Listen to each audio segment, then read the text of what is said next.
వెతలు తీరును, కృపలు దొరుకును, సాటి లేనిది యేసుని నామం. యేసునామమే మధురం, మదిలో తలచిన ధన్యం. యేసునామమే మధురం.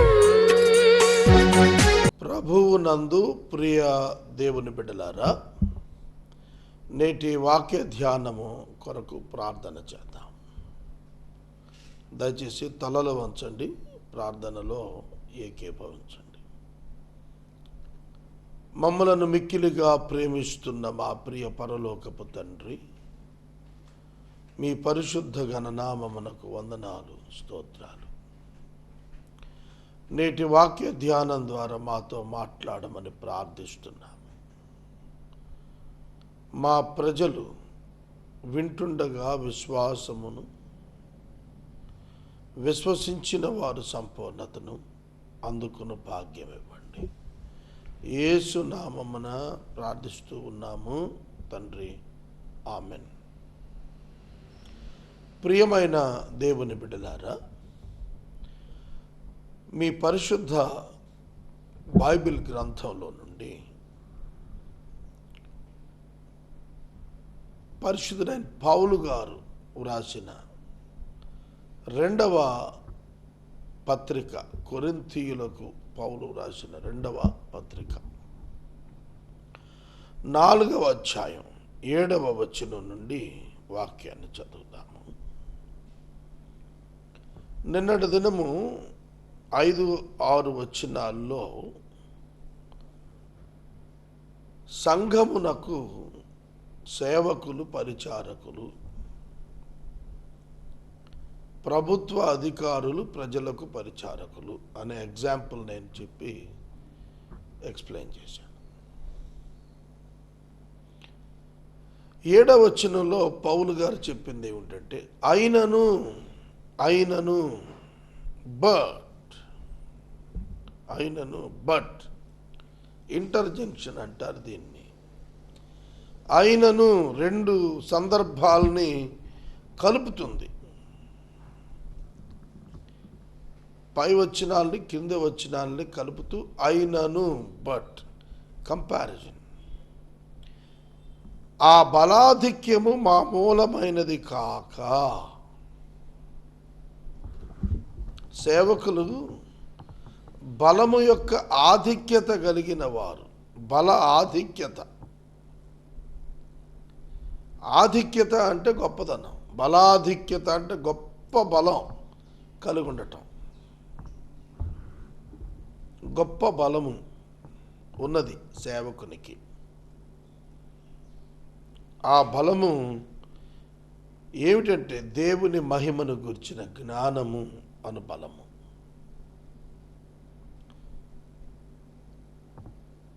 మంటి శరీరంలో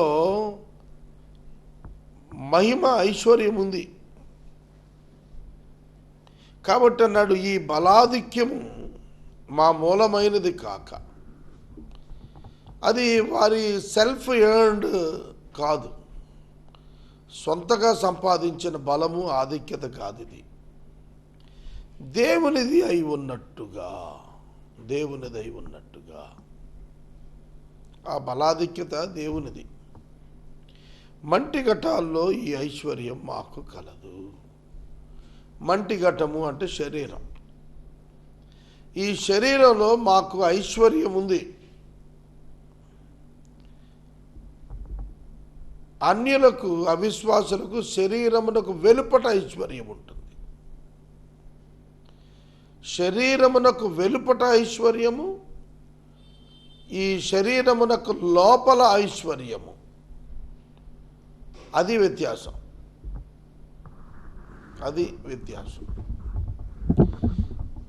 చాలామంది ఈ దినాల్లో ఐశ్వర్యము అంటే ఎక్స్టర్నల్ అనుకుంటున్నారు వాళ్ళ విశ్వాసులు.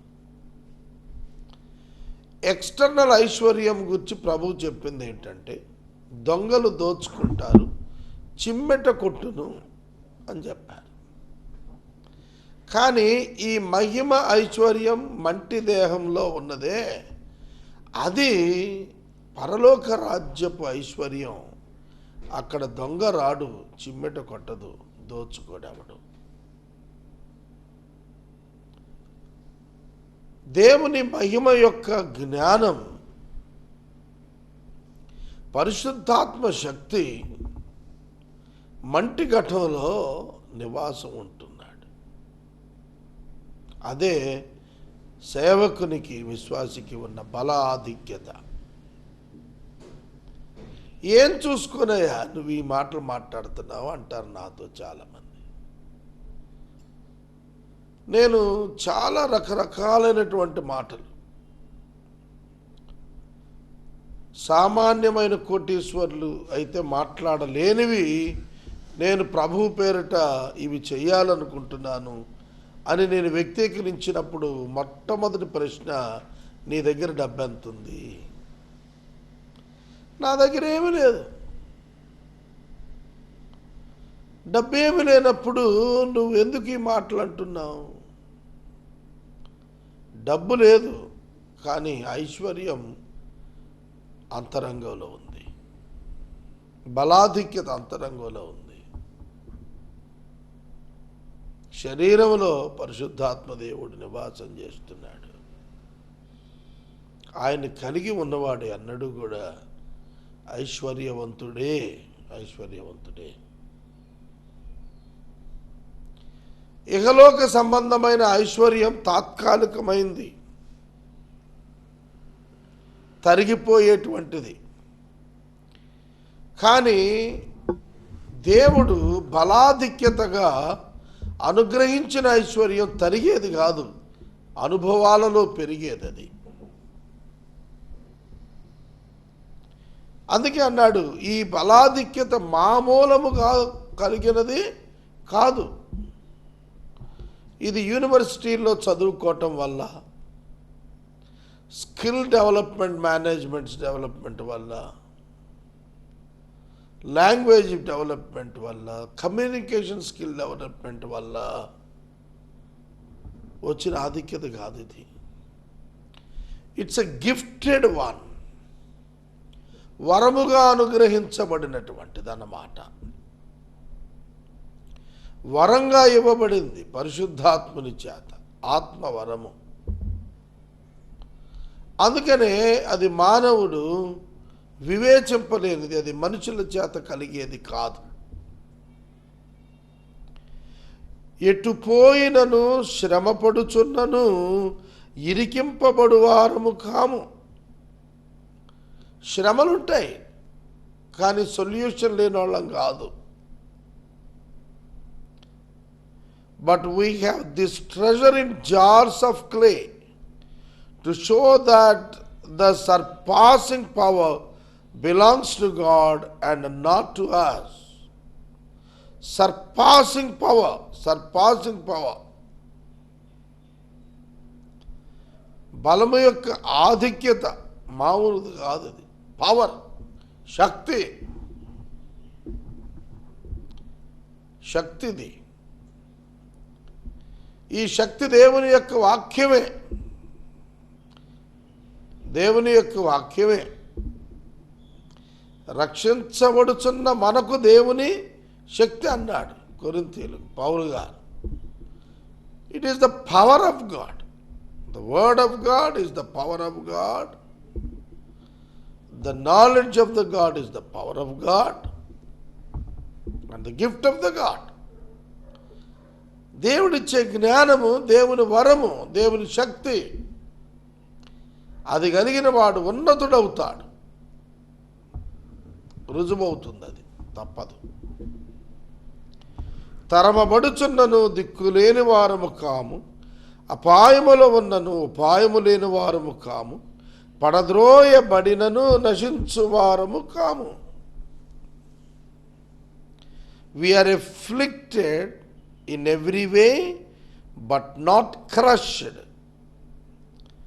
మేము శ్రమ పడుతున్నాం, శ్రమలున్నాయి, ఎఫ్లిక్షన్స్, శ్రమలున్నాయి. మేము విశ్వాసులం, దైవ సేవకులం కాబట్టి మాకు శ్రమ రాదు అని చెప్పటానికి లేదు. శ్రమ ఉన్నది, కానీ మేము నలగగొట్టబడి చితికిపోయి ఇరికించబడి ఇక దిక్కులేని వాళ్ళం కాదు. We have our own God in our hearts. నేను చాలా చోట్ల శ్రమపడ్డాను, కానీ ఇరికించబడలే. దేవుడు డెలివరెన్స్ ఇస్తూనే వచ్చాడు. నేను సిటీ కేబుల్ విషయంలో, యాక్ట్ విషయంలో ఒక శ్రమకు గురయ్యాను, కానీ ఇరికించబడలేదు. ప్రభు దాన్ని నన్ను బయటకు తెచ్చిన విధానం గొప్ప సాక్ష్యం, గొప్ప సాక్ష్యం. దాని మీద నేను చేసింది ఏం లేదు, శ్రద్ధగా ప్రార్థనలో ఉన్నాను అంతే. దేవా, ఈ ప్రాబ్లం ఉంది,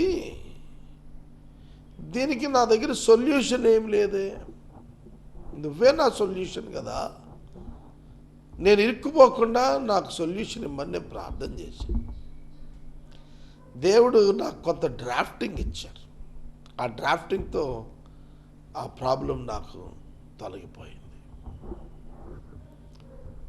కొన్ని ఆలోచనలు ప్రార్థనలో నాకు వచ్చాయి, అవి అప్లై చేసుకున్నాను, వాటి నుంచి నేను బయటకు వచ్చాను. చాలా ఇబ్బందులు ఉన్నాను, నేను ఇరుకుల్లో ఉన్నాను, సమస్యలు ఉన్నాను, కానీ వాటన్నింటిలో దేవుని హస్తాన్ని చూస్తున్నాను. మీరు కూడా రక్షణ అనుభవం కలిగిన వారైతే మీ జీవితంలో మీరు సెన్స్ చేస్తారు, ఒక మహా అద్భుత శక్తి మీలో ప్రవహిస్తోంది, పనిచేస్తోందని. ఇప్పటి వరకు నాకు కలిగిన ఏ ఆధిక్యత నా వల్ల కలిగింది కాదు, కృప ద్వారా కలిగింది, నా యత్నం ద్వారా కలిగింది కాదు, నా యత్నం ద్వారా కలిగింది కాదు. అందుకనే అంటాడు పౌలు, ఎటు పోయినను శ్రమపడుచున్నను, ఎటు పోయినను శ్రమపడుచున్నను. ఎటు పోయినా శ్రమలే. సేవకునికి ఎటు పోయిన శ్రమలే. ఇవాళ ఎంతమందికి అర్థమవుతోంది ఈ బాట? చాలామంది సేవకులు సుఖానుసక్తులైపోతున్నారు. ఇవాళ మినిస్ట్రీ అంటే making money, establishing on earth. Establishment అనుకుంటున్నారు సేవ అంటే. సేవ సువార్థీకరణ, పరిచర్య. సేవ అంటే ఎస్టాబ్లిష్మెంట్ కాదు. ఫిజికల్ ఎస్టాబ్లిష్మెంట్స్ ఉన్నవే సేవ అనుకునే భ్రమలో క్రైస్తవ్యం ఉన్నారు ఇవాళ. ఫిజికల్ అరేంజ్మెంట్ అంటే రిలీజియస్ రిచువల్స్ సేవ అనుకునే భ్రమలో ఉన్నారు. అది కూడదు. తరమబడుచూ ఉన్నాము, దిక్కులేని వారము కాదు. తరమబడుతున్నాం. సేవకుడు మాట్లాడుతున్నాడు, శ్రమలో ఉన్నాం, తరమబడుతున్నాం, పడద్రోయబడ్డాం, అపాయములు ఉన్నాం. 4 పదాలు చెప్పాడు. అయినా సరే we have solution, we have help, we have power with us. It will operate in its time. అది దాని సమయంలో అది పనిచేస్తుంది, అది పనిచేస్తుంది. యేసు యొక్క జీవము మా శరీరమందు ప్రత్యక్షపరచబడుటకై. ప్రతి పదము బంగారము కంటే విలువైనది. ఇప్పుడు బంగారం కాసు 30,000 దాటిపోయింది కదా, జాగ్రత్తగా కాపాడుకుంటారు కదా బంగారం. అంతకంటే ఎక్కువ విలువ, లెక్క కట్టలేని విలువ ఈ మాట. చూడండి, యేసు యొక్క జీవము మా శరీరమందు ప్రత్యక్షపరచబడుటకై యేసు యొక్క మరణానుభవమును మా శరీరమందు ఎల్లప్పుడూ వహించుకొని పోవచ్చు ఉన్నాము. ఇది సేవ అంటే. సేవ అంటే ఇదండి. సేవ అంటే ఇది. సహోదరుడా, సహోదరి, మరణానుభవమును వహించుకొని పోవుట దేవుని సేవ. విదేశీయానము చాలా ఘనమైనటువంటి ఆర్థిక స్థితి సేవ అనుకుంటున్నారు వాళ్ళు. క్రీస్తు యొక్క జీవము శరీరమందు ప్రత్యక్షపరచబడుటకై ఇదే శరీరమందు మరణము యొక్క అనుభవం అనుదినం, మరణము పునరుత్థానం అనుభవాలు అనుదినం అనుదినం వహించుకొని మేము పోతున్నాం, మేము వహించుకుంటున్నాం. On our own we treat ourselves as the people of death.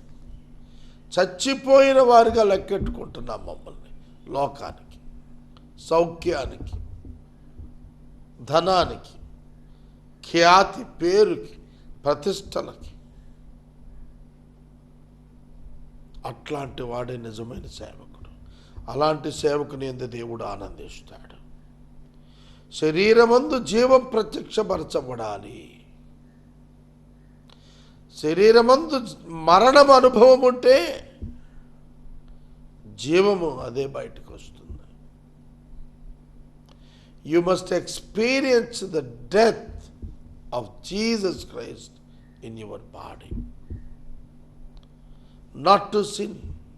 No, మేము పాపము చేయం అని జీవము గల దేవుని వాక్యము చేత పట్టుకొని నిలబడే అనుభవం రావాలా. No to the world, no to the sin. పాపానికి, లోకానికి వద్దు, నువ్వు నాకు అక్కర్లేదు, నీ విషయం నేను మృతుడును, ఐఎమ్ ఎ డెడ్ వన్ చెప్పగలగాల. క్రీస్తు జీవం ప్రత్యక్షం కావాలా.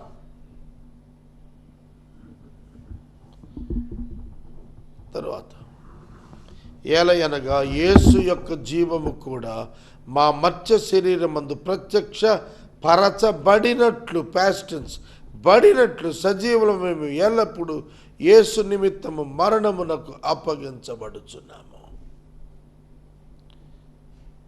అపోస్టల్స్, యేసు శిష్యులు మరణమునకు అప్పగించబడుచు ముందుకు సాగారు.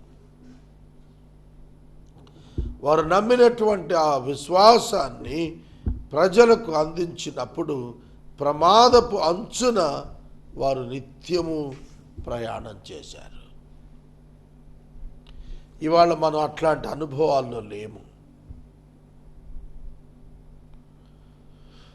కావున మాలో మరణమును మీలో జీవమును కార్యసాధకమగుచున్నవి. సేవకుడు మరణానుభవాన్ని వహించుకుని జీవము యొక్క అనుభవాన్ని విశ్వాసులలో చూడగలగాల. మాలో మరణమును మీలో జీవమును కార్యసాధకము. So death is at work in us, but life in you. It should work in you and me. మన శరీరంలో మరణము మనము కార్యమును సాధించున్నట్లుగా వెళ్ళాలి. ఎక్స్పీరియన్స్ ఆఫ్ డెత్ లోకం కోసం, పాపం కోసం రావాలి మనలో. There your spiritual life will start. అక్కడ ప్రారంభమవుతుంది నీ ఆధ్యాత్మిక జీవితం. అక్కడ పరుగులు పెడుతుంది నీ ఆధ్యాత్మిక జీవితం. ఈ పాఠాన్ని నువ్వు ఎన్నడూ కూడా మరిచిపోకూడదు.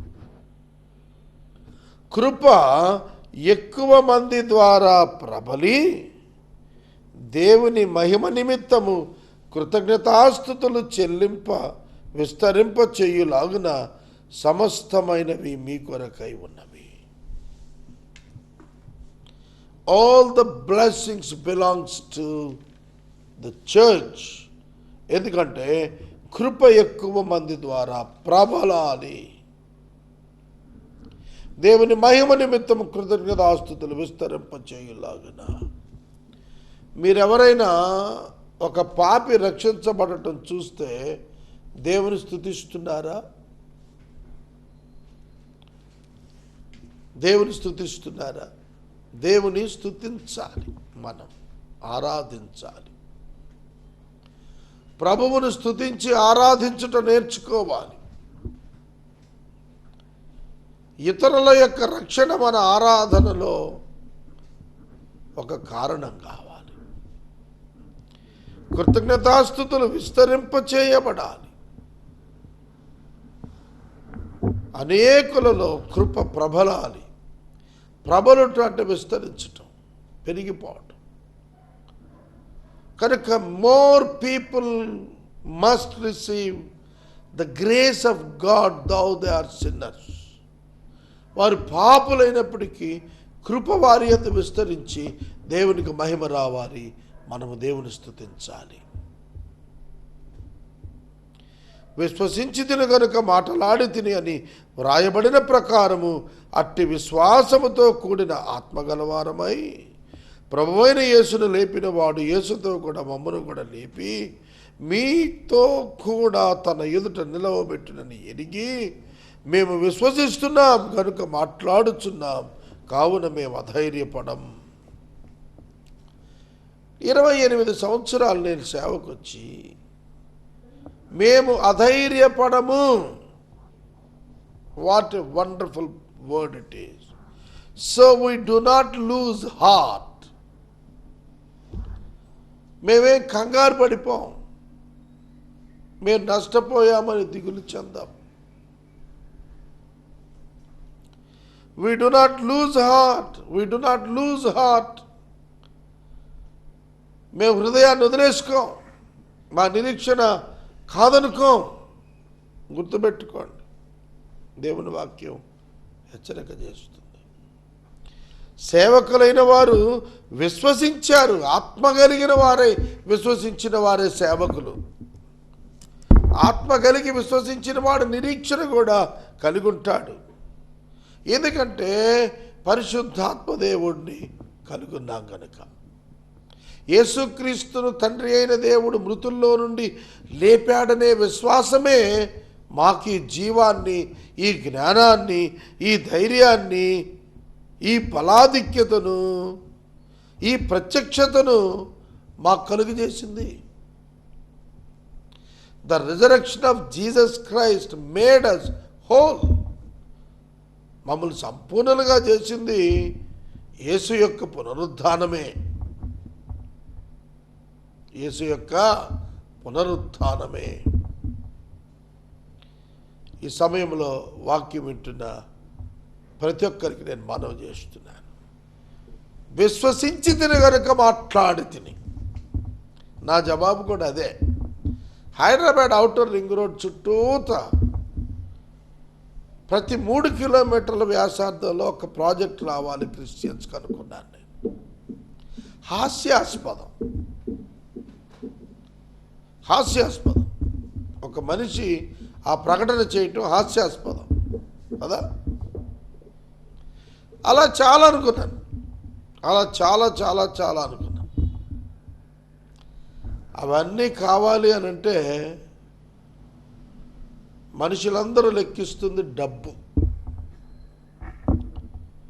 అందరూ నాతో ఉన్నవారందరూ ఇంచుమించుగా ఒకరిద్దరు తప్ప, అది కూడా సందిగ్ధంతో మాట్లాడుతున్నారు. ఏమిటంటే డబ్బు లేకుండా జరగదని. నేనైతే అంటాను, విశ్వసించి తిని గనుక మాట్లాడుచుంటిని. యేసుక్రీస్తు నామమునందు విశ్వాసముంచిన వాడు ఏ ప్రకటనను ప్రకటించిన ఆత్మతో అది దేవునిది, ఆ వ్యక్తిది కాదు. ఆ పని దేవుడు చేసుకుంటాడు. ఆ పని దేవుడు చేసుకుంటాడు. సహోదరుడా, సహోదరి, ఈ మధ్య ఒక కథ చదివాను. ఒక ఊరిలో విస్తృతమైనటువంటి సారా వ్యాపారం జరుగుతుందట.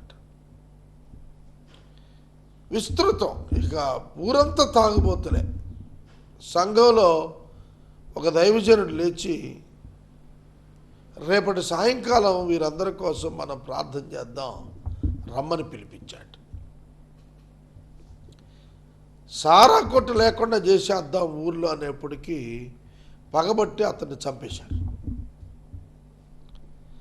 రేపు ప్రార్థన చేద్దాం, సారా కొట్టు లేకుండా చేద్దాం అన్నందుకు వాడిని చంపేశారు.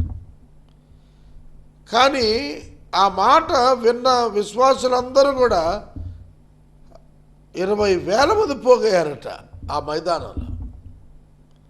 అక్కడ ఉద్యమం రగులుకుంది. అతని ఫ్యూనరల్ ఉద్యమానికి బాటేసింది. కొద్ది రోజుల్లో ఆ ఊరిలో ఉద్యమం విస్తరించి ప్రభుత్వం ముందుకొచ్చి ఆ సారా కొట్లాన్ని తీసేసి ఊరంతా మారిపోయారు. మధ్య నుండి విడిపించాడు దేవుడు. విశ్వసించాడు, మాట్లాడాడు. అతడు లేకపోయినా జరిగింది అది. సేవకుడంటే అతడే. విశ్వసించి మాట్లాడిన వాడు.